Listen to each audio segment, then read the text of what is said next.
And I feel like my next thought is, you said that pain doesn't necessarily mean that there's damage. And so that doesn't necessarily mean that you shouldn't be doing things that maybe provide a little pain. Let's say, for example, I know so many people that say, I have knee pain, so I can't do like a squat, or I don't want to do lower body exercises, when it's like, I think, depending on the person, obviously, that's maybe exactly what you need to be doing, is like strength, doing some lower body exercises. So when do you know when pain should actually cause you to not move and you need to go get it checked out, versus when pain is like, no, we actually need to be moving that area of the body?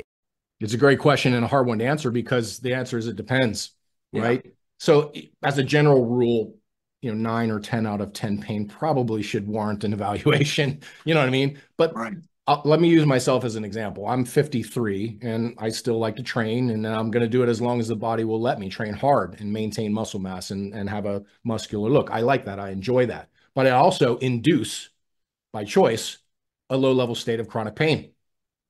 I'm sore at 53, right? If I train hard, it's going to be sore, and more so than when I was 25. And that's okay. The upside outweighs the downside of doing so. But in that light, my mindset is, I know I'm going to hurt, especially if I want to train this way. And I don't just train to feel good. I train to perform well and to maintain muscle mass and do the things. I like to try to be the example in that regard. But that's a situation where my brain is telling my knees during those squats, you're hurting, knock it off. But that's the absolute wrong thing to do. I've worked with a lot of pro athletes over the years, trying to do workarounds of injuries and maintain their playing careers and so forth. And there are a lot of situations because the body is hardwired to do workarounds.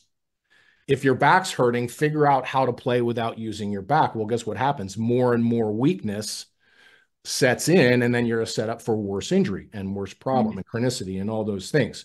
So you can be an elite level athlete and still have a functional part of you that's extremely weak and unstable.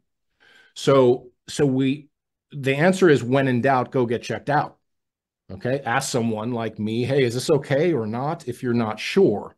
But by and large, most of the time, continuing to move, continuing to exercise a tissue within reason is going to be the answer to most of those questions. Mm-hmm. And some of the time is, if someone like you was telling me that pain is okay, keep doing what you're doing, but is it like, if it doesn't get better, then come back and see me, or stop? Or like, should things improve? Like, if I have knee pain and then continue to move and like do smart, sound training with my lower body, should things improve because of what I'm doing? Not always. So another great point, and we tell patients this. Let's use physical therapy as an example here. Okay. I tell patients who go to physical therapy to try to manage a problem, one of two things is going to happen. You're going to get stronger and feel better, or you're going to stronger and feel the same. Those are both reasonable outcomes, just trying to rehab a problem. Let's just say it's a rotator cuff problem. Okay. Now, if you go to physical therapy and you work really hard and you feel better, you don't need me. Great, wonderful, fantastic. Best case scenario. But if you go to PT and you actually put forth a good effort, and the PT knows what they're doing, and your function improves, but your symptoms do not, again, opportunity for me to try to manage those symptoms more effectively and see if we can keep that moving forward from a rehab standpoint, but also intervene from a quality of life standpoint. Because to answer your question, it's hard to continue to do this at a reasonable level when you hurt. It's really hard. It wears you down. And then, it can affect sleep, and it can affect mood, and it can affect so many different things. It's a constellation of symptoms. But by and large, we probably should push more in most degenerative situations, and we shut it down too much. Gotcha. Okay. Good to know.